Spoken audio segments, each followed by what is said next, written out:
Hello, Bombies. So today I am going to talk about being an introvert who is always mistaken to be an extrovert. Today my voice is a bit weird because I'm a bit sick, so my voice might crack anytime. Okay, so let's get into topic. When I'm in crowds, like for example, if I have to join a group, I'm usually the quiet one. But why do people always mistake me for an extrovert? It's usually at the first stage of meeting me, because usually in a group, I could get very easily excited when I first join a group because I would have all of these great expectations of the great people that I would meet. So I would be talking and I would be excited, I would be the crazy girl, and so everybody would think that, oh, she's really fun and she's really group material. That's usually how it starts off. But then I find it very hard to be attached to a group for a very long period of time because innately I am truly an introvert and I love spending time with just a few people or just one person or with myself. I really prefer that to a whole huge group of people. So when time goes by, I would feel more and more energetically drained if I have to spend as equally much energy in that group as I have invested in the beginning. So then you would find me eventually getting more and more detached from the group, unless if that's like a job. Unless if that's like a job, like a drama production or whatever. So um, that's about groups. And for example, when I meet people on a one-on-one basis, people usually think that I'm an extrovert because I'm usually a very positive presenting person and I'm kind of bubbly when I meet people, especially those people that I think that I should be kind to and those people that I think is potentially my friend, that I would be very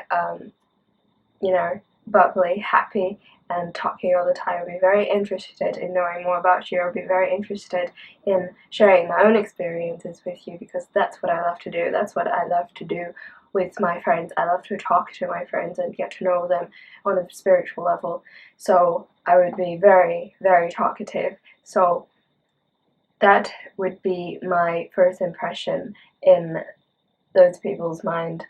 So when I meet people on a one-on-one basis, they would think, "Oh, you're an extrovert," but then I would tell them, "Actually, I'm not.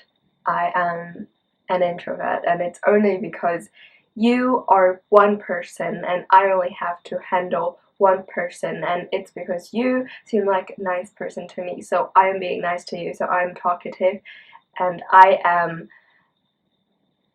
I'm inquisitive. I like to hear stories. I love to discuss things with people. So that's just, me being with one person. That's why I seem like sociable. And on the part of being with myself, I love being with myself. Like, if I could choose, I would rather be with one friend or with myself because I am constantly thinking, and when I'm thinking, I'm actually talking to myself. So I would not get bored talking to myself because I have so many things that I have to think about. I like to analyze everything. I just think about every possible question about life. And I am just such a thinker and such a feeler as well. That's why I just have this great mix of thinking and feeling. So I get to have this inner world to myself that's just so amazing and so interesting that I can spend a lot of my time dealing with. And I also love counseling myself because, it's not all the time that your life goes smoothly, but um, I like to figure out solutions to myself sometimes. Sometimes I go to one or two friends, but I like to talk to myself. I like to figure out what I'm thinking, what I want, how I can get it. who I love, who I hate, all of those things. It's not often that I hate people, but I just like to know my state of being, and I talk to myself about it. I try to sort things out with myself. That's something that I really like to do. So yes, I am an introvert who seems like an extrovert, but actually I am very introverted. And also another reason why I might seem extroverted is because I've taken a test that's about introversion. There are 4 types of introversion. The first type is the social type, which is the type who finds it hard to communicate with people like openly and without being shy. And the second type is the thinking type, which is the type that has a lot of imagination. You think a lot, you analyze a lot, you have your imagination with you constantly in this world where you've created for yourself. And the third one is a restrained introvert. That's where you are constantly very not motivated to do something. You're constantly in this like peaceful, calm state where you don't really want to get anything done, so you get everything dragged on. That is an restrained introvert. And also the fourth kind is the anxious type. Anxious type is basically being worried all the time, thinking all the time, thinking about every possibility that could happen, thinking and thinking and thinking every aspect of everything. And the result of the test, the result that I got was the first, it was the thinking introvert, because I totally agree with that, because I had a created world when I was little, and I had so much fun in that world when I was little. It contributed to like most part of my childhood. And yeah, and I still have my imagination right now, and I use it in an artistic way. I use it in acting and stuff like that. And the second high school is the anxious introvert. I agree with that because I do think a lot. I think about every aspect of everything.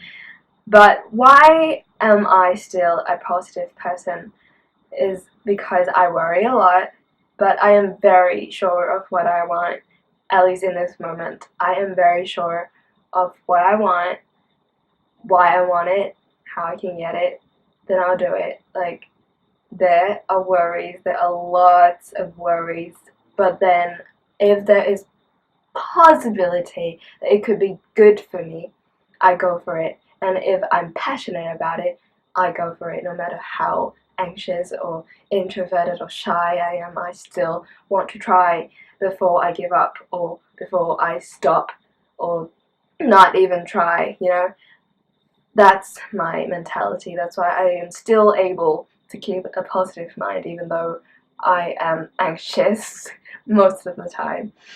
Yes, so this is me being an introvert who is not very socially introverted, but more like a thinking and anxiously introvert. So yes, the conclusion is introversion is not only about not being able to talk to people confidently or like just openly, but it is also more about how you deal with yourself, how you deal with your thoughts and your emotions. Like if you internalize things, if you have a lot of space in your head that you use to, spend with yourself, those kind of things. You know what I mean? It's very hard to explain because everyone's mind is different. It's just, I'm talking from my perspective. So this is how I am. And another thing, I don't want this video to restrain me from being who I will be in the future, because I do believe that everybody is changing every minute, every second, every day, as different things affect them. So I do not want my definition for myself today to define how I will be in the future. If I become more socially or other parts of the introverted zone more extroverted, why not? But at this time, this is how I am, and this is my experience. Yes. Okay. So leave your comments down below if you're an introvert, if you're an extrovert, and if what kind of introvert do you think you are and why. I love to hear stories, that. So if you can type your stories down there, I would be very happy to read it. Yeah. So I will see you next week. Thank you for watching this video. Have a great day. Yeah. Bye! Hi Bombies! A few days ago, I found something in my house that was terror, cancer, and absolute ignorance. And here I am going to share with you what I found and turn it into entertainment. And hopefully every one of us would just laugh at it, laugh it off, not take it seriously.